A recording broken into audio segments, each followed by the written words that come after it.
Welcome to the interior of my 1971 Cessna 182N. Let's check it out. First here, you're going to have your engine monitor. This, in my opinion, is one of the greatest additions that you can add to your airplane.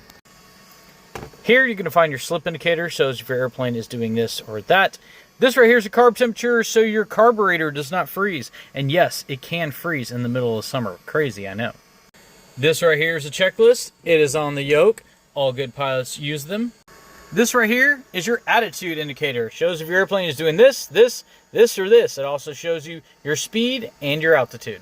This right here is your heading indicator here. And it is also controlled your autopilot from this knob right here. Very nice to have. This is your airspeed indicator, altimeter, and your VOR, which is old school navigation. This is your new school navigation. Very nice, very handy, very fast, and it does a lot. It also costs about 8 times more than my first car. This right here has Bluetooth, and we can all listen to music. This right here is probably my favorite in the entire airplane. It is a good autopilot. This right here is a second radio. I keep it off, but it is a good backup. This right here is a transponder. This right here is emergency locator transponder. Well, guess what? It is just that, for emergencies, for people to find you. And this right here is a backup navigation on my iPad. I actually have 2 iPads in here. I keep one right here. I have an extra one here. I have an extra one there. And it's just because I can.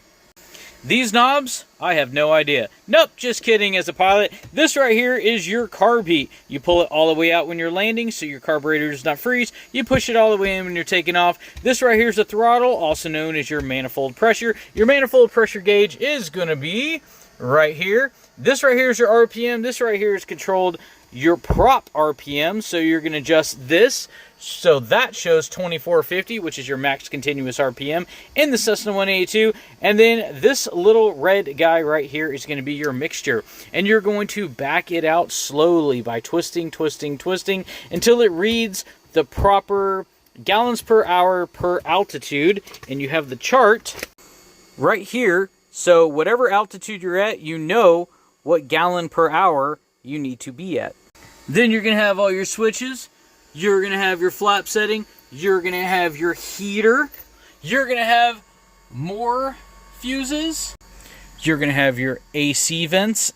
Just kidding. Just your air vents. And then you're going to have this fancy guy right here. Does it look rather complicated? Well, you get used to it. Want to become a pilot? It's worth it.